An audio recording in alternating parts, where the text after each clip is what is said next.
Hey everybody, my name is Cory J. Phillips and I'm here to teach you how to get started as a professional voice actor or actor.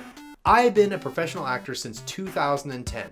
Now, I will go on record as saying that I believe that in order to be a voice actor, you have to be both. You cannot be one or the other until you get way in your career. Now, that may not happen for everybody, but for the general everybody else, you kind of have to be both because you don't want to pigeonhole your career early on because then it'll just limit you and your experience and that will cost you jobs. Now, if you don't watch the rest of the video, if you don't watch anything else, please skip to this point, which is going to be on my shirt. Skip to that point. That's going to be how to spot a scam agent, and that happens to everybody. And I feel really passionately about it. And so if you don't watch anything else, that is the most important part of the video, is this right here. Please skip to that point. Now, without further ado, we're going to talk about your actor's toolbox. Now, what is your actor's toolbox? That's your headshot, your resume, and your agent. And you're probably asking yourself, what about demos and classes? Well, those are important too, but not necessarily required for getting started. Unless you're a voice actor, then you'll need a voice acting demo reel, but we'll talk about that later in the video. Now, the first thing we're going to talk about is a headshot. It is the most important tool in the toolbox. Maybe not so much for a voice actor, but it's still good to have. Now, why is it the most important tool in the toolbox? Well, because it's the first thing that casting directors see, and it's the thing they see the longest, so it needs to be as good as it possibly can be. Now, what does a good headshot look like? Well, here's an example of mine. First of all, it should be a good and natural look for you, meaning natural hair colors, not too much makeup. Now, why is that? Because that is the thing they're going to see, and that's the thing they're going to want to see at the audition. Now, natural hair color means not necessarily like your natural hair color, but just a natural hair color that you're going to want to keep, because you need to look like what you look like in your headshot. The focus should be on you with minimal background. As you see in my headshot right here, the focus is on me. Solid colored backgrounds, no busyness or nonsense in the background. It should be just you. Your wardrobe should not be distracting. Remember, the focus is you. So no logos, no busy prints, no stripes, and try to stick to solid colors and things that keep the focus up here. There are several looks that you should have. A general submission look, a comedic look, a commercial look, and if you want to throw it in there, a serious look. Now, what should you spend on your headshots? Well, that depends on the photographer. I do suggest that you find a headshot photographer and go and spend a little money. But if you don't, go find a photographer with a good camera and make sure that he matches these criteria that I've listed, such as this example. Just show him the picture and tell him to get as close as he can to that. The next thing we're going to talk about are agents. And if you watch the beginning of this video and you skip to this section, this is the most important part of the video. It's how to spot a scam agent. I'm going to go over points and red flags on how to tell if it is a scam. The first and most important red flag is money. If any agency asks you for money up front, they are a scam.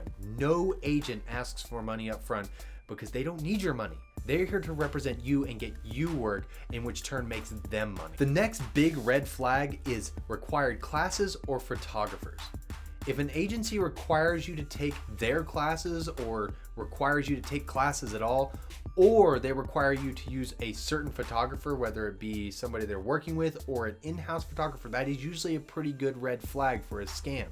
Most real agents will just take your stuff as is if it's good enough. If it's not, then they will suggest, but that's about all they'll do. They will suggest either a photographer or classes to you, but they will never require it. Last big red flag is your earnings. If they require either all of your earnings, no matter who books it, or if they take more than 10 to 15%, that is another pretty good red flag. Now, for upper tier acting, that may be different, but for down here, the usual percentage is 10 to 15% of whatever they make you. That is very specific, whatever they make you, not whatever you make as a whole.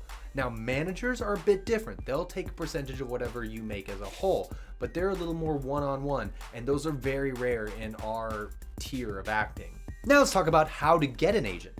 Every major city has a major agent, at least one.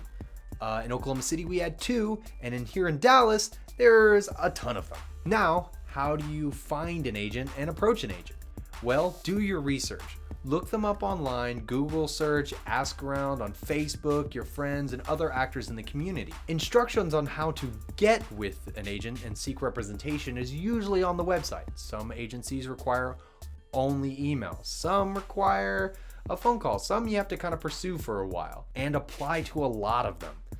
Most agencies, especially bigger ones, won't even give you the time of day initially, but do not give up. Keep trying, keep talking with different people, and keep networking, because eventually you'll get in, or at least get into one. Last thing we're going to talk about is demos and classes. Now, talking about demos are a requirement for voice acting because they don't know what you can do.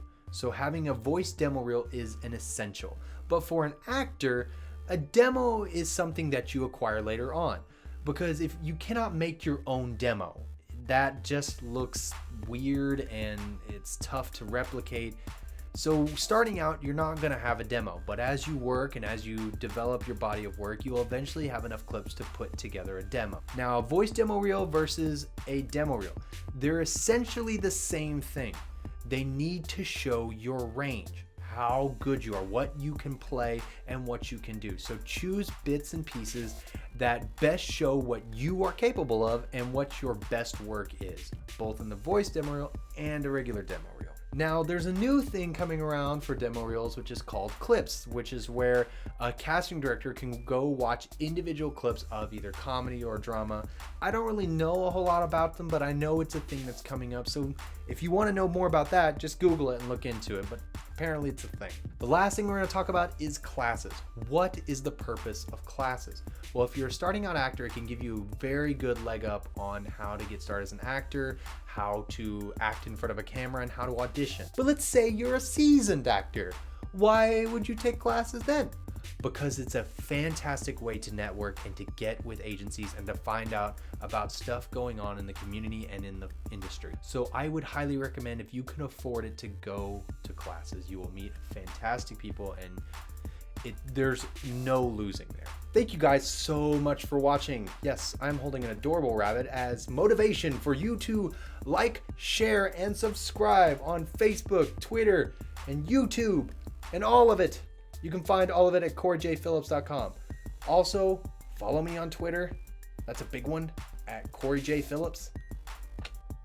All the social medias and links are in the description down below. Obey the rabbit. Look at that nose boople. You know you want to. Nose boopling. Nose boopling.